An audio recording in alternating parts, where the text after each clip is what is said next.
There are sounds the human brain is not meant to understand in real time. Sounds that don't register as danger at first, sounds that feel wrong, but not specific enough to name. Sounds that sit in the back of your mind long after they stop, replaying themselves until your body reacts before your thoughts can. This story begins with one of those sounds. Late at night, through the thin walls of an apartment building, neighbors heard something that didn't fit. It wasn't laughter. It wasn't normal arguing. It wasn't even screaming in the way people scream when they want to be heard. It sounded restrained, controlled, like someone was trying not to scream. Then came the first impact. Heavy, solid, deliberate. Then another, and another. Each one spaced just far enough apart to feel intentional. Not chaotic, not frantic. Rhythmic, purposeful. And then, suddenly, everything stopped. No arguing, no crying, no movement. Just silence. Not the peaceful kind, the kind that feels like the air has been drained from a room. At the time, the people who heard it didn't know what it meant. They would later say the sound reminded them of chopping wood, of something being lifted, brought down with force, lifted again, and brought down once more. But no one wants to believe that's what they're hearing inside a home. Because believing that would mean accepting that something irreversible is happening only a few feet away. And accepting that would mean acting. So, instead, they waited. And by the time the silence arrived, the worst part of this story was already over, or so it seemed. Because the truth is, this story didn't begin that night. It had been building for years. The woman at the center of this case was named Lisa Dodd. She was 22 years old. She was 8 months pregnant, and she was living in a small apartment in Alton, Illinois, a quiet suburban area where people expected safety simply because nothing dramatic ever happened there. Lisa was known as kind, gentle, the type of person who put others first without keeping score. When she was a child, instead of asking for birthday gifts, she raised money for an animal shelter. As a teenager, she worked hard, saved money, and dreamed of a future in the medical field. She wanted stability, purpose, a life that felt meaningful. By the summer of that year, she was preparing to become a mother. Her family was planning a baby shower. They hadn't chosen a name yet, so they called the baby Bean. Lisa was excited, nervous, and overwhelmed in the way many first-time mothers are. But underneath all of that, something darker was happening. Lisa was in a relationship that followed a familiar but dangerous pattern. On again, off again, gone, then explosive. Apologies followed by promises. Promises followed by violence. Her boyfriend was DeAndre Holloway. From the outside, he didn't look like a monster. He looked like a young man struggling to find his footing. He drifted between homes. He struggled with substance use. He carried unresolved anger and emotional instability that followed him wherever he went. People who knew him described a difficult upbringing, a sense that he had been forced into adult responsibilities too early, pressure that built and built without any healthy outlet. And that pressure found release in Lisa. At first, the violence wasn't obvious. Bruises were explained away.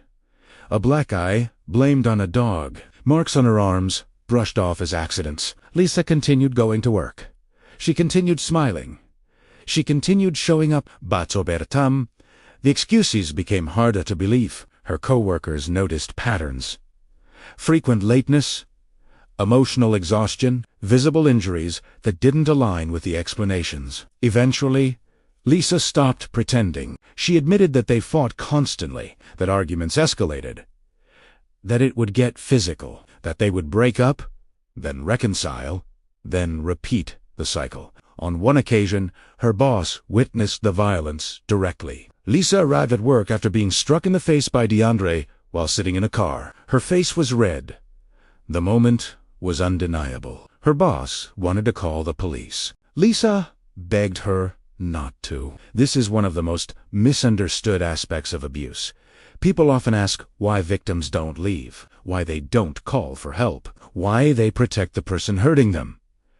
But fear does not always look like panic. Sometimes fear looks like silence.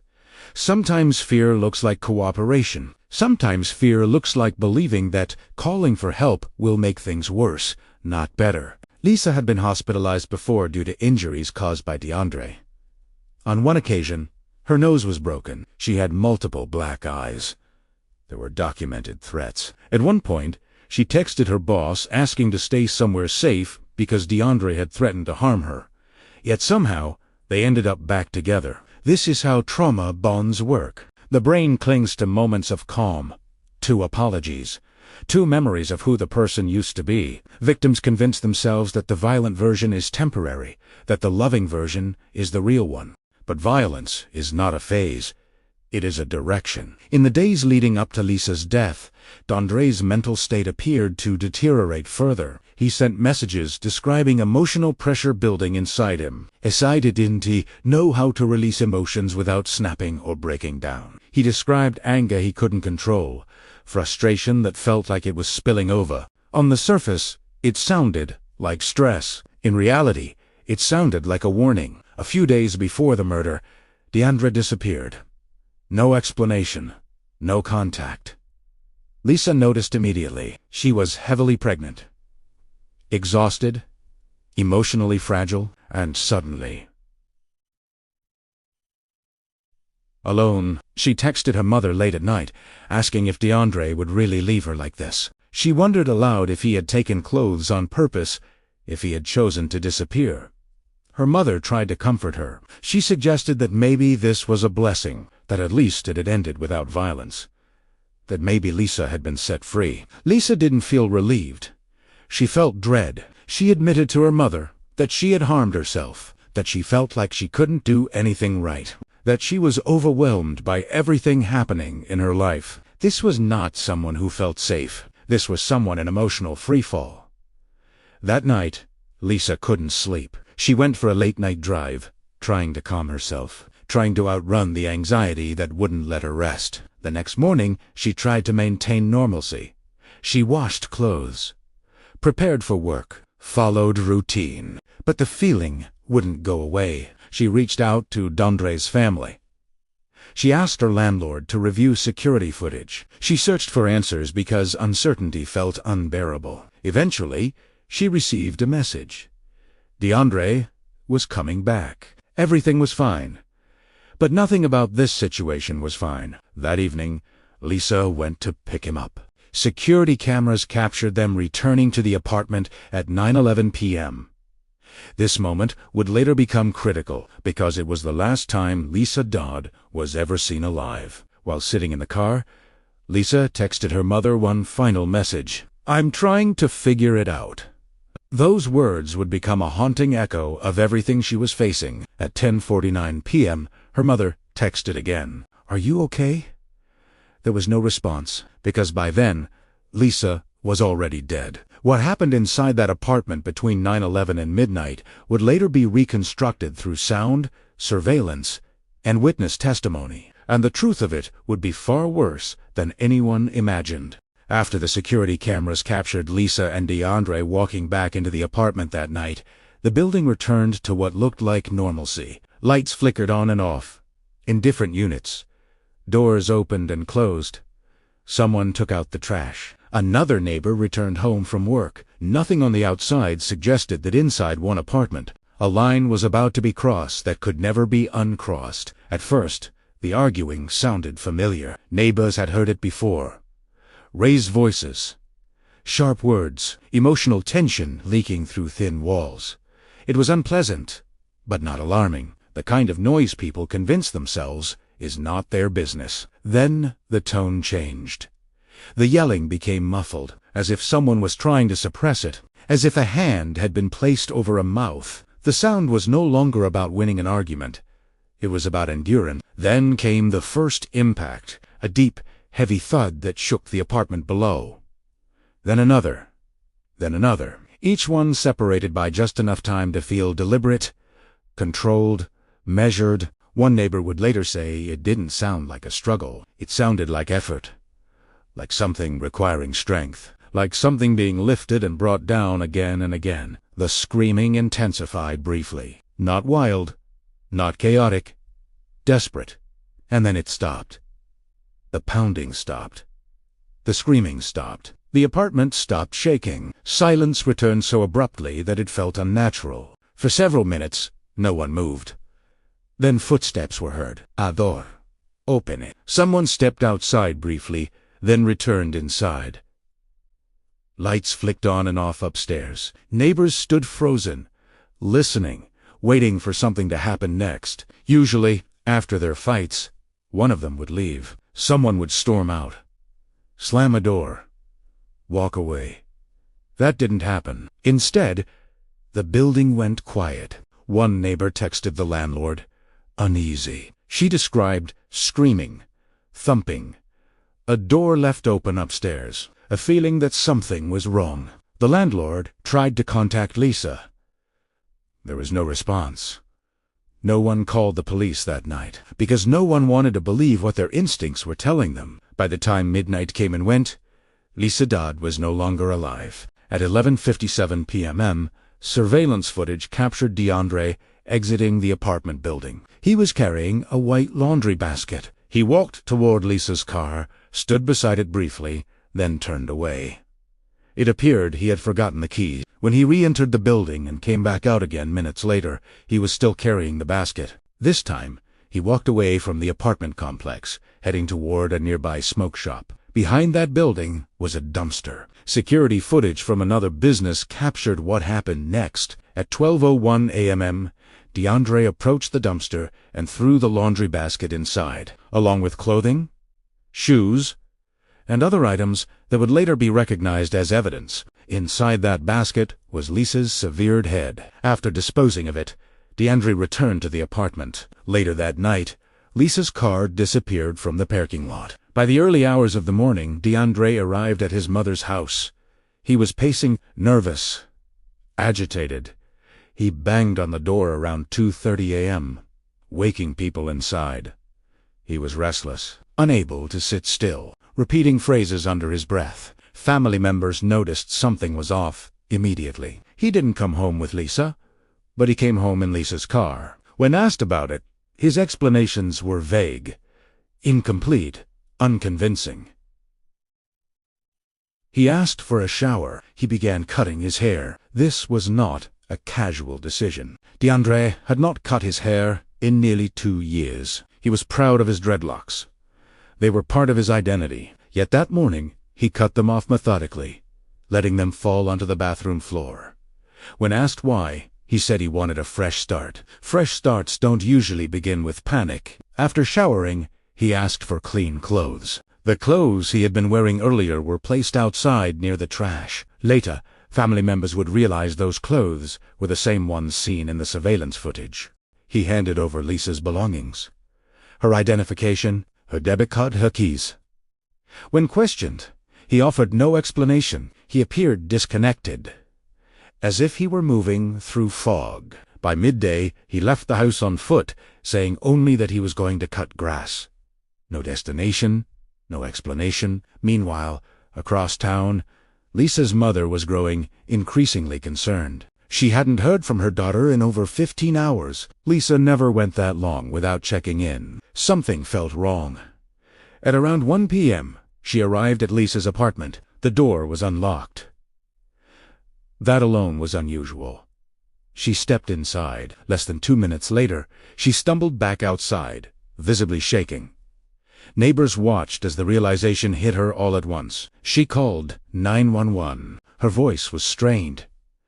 Disbelief clung to every word. She said her daughter was dead. She said her daughter's head had been cut off.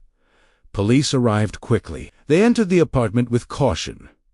What they found defied comprehension. Lisa's body lay in her bedroom. At first glance, her head appeared to be wrapped in a towel, like a turban. But when officers removed it, they realized the towel was concealing something else. Lisa's head was gone. There was no blood-soaked weapon in sight. No signs of forced entry. No sign of a struggle that matched what had been heard. Her killer had time. Time to act. Time to clean. Time to think. And time to leave. As investigators processed the scene, they knew immediately that this was not a spontaneous act. This was not accidental. This was deliberate, and whoever did this had already begun trying to erase their tracks. What the police did not yet know was that the evidence had been scattered across the city. In dumpsters, in trash bags, on security footage, and inside the memories of people who had seen and heard things they would never forget. By that evening, investigators executed a search warrant at DeAndre's mother's house. In the trash outside, they found the clothes he had discarded. They found his cut dreadlocks wrapped in toilet paper.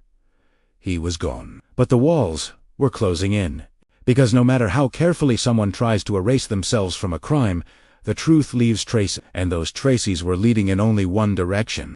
By the time the police began connecting the pieces, the story was no longer about a single violent night. It was about a pattern that had been quietly forming for years. As investigators dug deeper into Lisa's life, a painful truth emerged. The violence did not begin that night. It had been there all along, hiding behind excuses, apologies, and hope.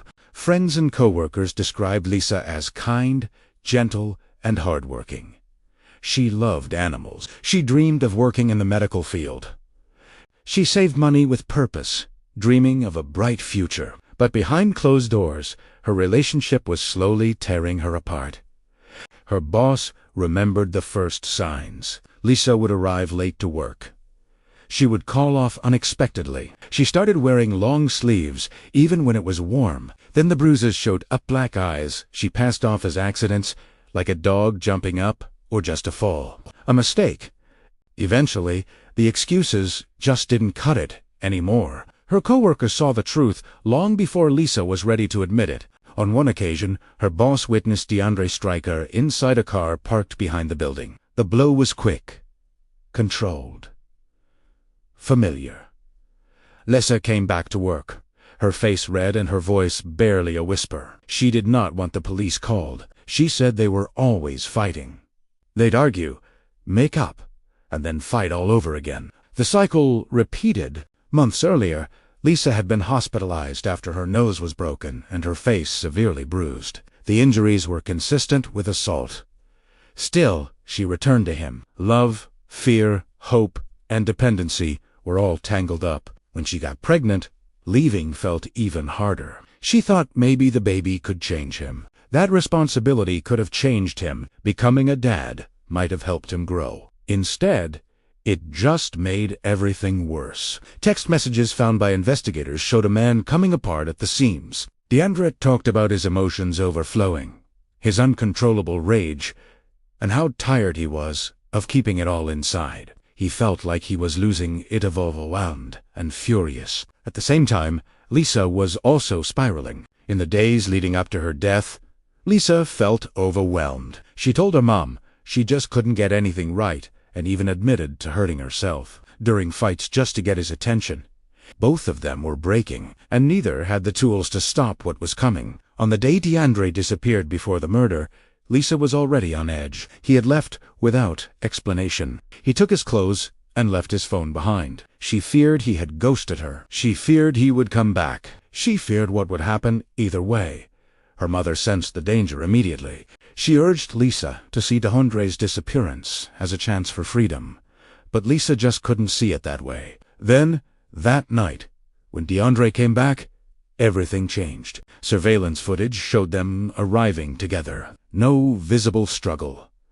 No obvious warning. But inside that apartment, everything collapsed. After Lisa's body was discovered, police began searching for DeAndre in earnest. By then, his behavior had drawn attention from multiple law enforcement agencies. In a nearby town, police caught a man acting strangely, pacing, laughing, and refusing to say who he was. That man, body camera footage captured his behavior in stark detail. He asked repeatedly if he was being detained. He argued with officers. He demanded water. He tried to stand. He laughed. He banged his head against the wall. At times, he seemed aware. At others, completely disconnected. Officers restrained him for his own safety. He wouldn't share his name, claimed he was dissociating, and insisted he had to get to work. Nothing he said aligned with reality. Eventually, investigators from Alton arrived. They knew who he was. They arrested him on suspicion of murder. In the interview room, DeAndre barely spoke, avoiding questions and eye contact. He asked for a lawyer. The interview ended, but the evidence did not. DNA, surveillance footage, witness statements, the dumpster, the basket, the timeline. Every piece pointed to the same conclusion. He was charged with multiple counts, including first-degree murder and the intentional killing of an unborn child. Bond was set at $2 million. The community reacted with shock and grief. Police officials described the crime as incomprehensible, unreal, beyond words. Meanwhile, DeAndre's family faced their own reckoning. They did not deny what he had done, but they spoke about his mental illness, about years of trying to get him help, about being told he could not be held unless he committed a crime. They spoke about failure. Not just personal failure, but systemic failure. Mental health systems that intervene too late. Domestic violence that escalates quietly. Warnings that are ignored until tragedy forces attention. In jail, DeAndre continued to deteriorate. He refused to leave his cell. He threatened correctional officers. He made statements echoing the violence of his crime. He was deemed mentally unfit to stand trial. Treatment was ordered. The case stalled. Time passed.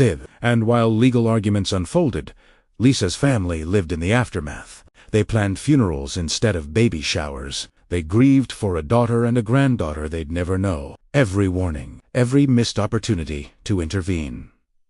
The question haunted everyone involved. How many chances were there to prevent this? And why did none work? By the time the case reached its final phase, nothing about it felt ordinary anymore. The violence had already taken everything it could take. What remained was accountability, grief, and the heavy question of whether justice could ever feel complete. DeAndre Holloway was ultimately deemed competent enough to enter a plea. In January of 2024, he pleaded guilty to the charges brought against him. A year later, the courtroom filled with people who had waited far too long for this moment. Family members sat in silence, holding photographs instead of answers. Every detail of the case had already been spoken, replayed, analyzed. There was nothing new to reveal, only the weight of finality. On January 17, 2025, DeAndre Holloway was sentenced to 60 years in prison, 30 years for the murder of Lisa Dodd, 20 years for the intentional homicide related to her unborn child, 10 years for the concealment of a homicidal death. The sentences would be served consecutively. He would not be eligible for release until he had served more than 5 decades. For the court, it was the end of a legal process. For Lisa's family, it was something else entirely. Her mother spoke with a strength few people could summon after such loss. She thanked the investigators. She acknowledged the sentence, but she made it clear that no amount of time could restore what had been taken. She called the case what it truly was, the final outcome of years of domestic violence. She warned others. Listening, if someone threatens your life, believe them. If someone controls you, isolates you, hurts you, that is abuse. And leaving may be the hardest thing you ever do, but staying may cost you everything. Her words echoed far beyond the courtroom. They were not spoken in anger. They were spoken in urgency. Because Lisa's story was not unique. It was only extreme. In the aftermath, donations poured in. Funds were directed toward domestic violence resources, toward shelters, toward education, toward prevention. It was a small attempt to turn devastation into protection. Police officers who worked the case spoke openly about its impact, about the moment they entered the apartment, about the book on pregnancy resting beneath Lisa's hand when she died. Her last thoughts had been about her baby, about a future she would never see. In closing statements, the judge acknowledged the profound loss. 2 lives ended, a family destroyed, a community shaken. And yet, the system could only do one thing: remove the man responsible from society. Nothing more, nothing less. As the courtroom emptied, There were no cheers, no sense of victory. Only silence, the kind that lingers long after the doors close. Lisa's story ends with a poem she once shared, words about learning the difference between holding a hand and chaining a soul, about strength gained through survival, about worth discovered too late. Those words now carry a different weight, because Lisa did not survive the lesson she was learning. But others might, if her story reaches the right ears, if someone listening recognizes themselves in the quiet warnings, if someone understands that love should never feel like fear, and if one person chooses to leave before it is too late. If this story affected you, subscribe, not for entertainment, but for awareness, because these stories matter, and the more we understand them, the better chance we have of stopping the next one. And if you want to continue exploring the realities behind true crime, psychology, and the lives hidden behind headlines, watch the next story on this channel. Because silence is where these tragedies grow, and awareness is where they end.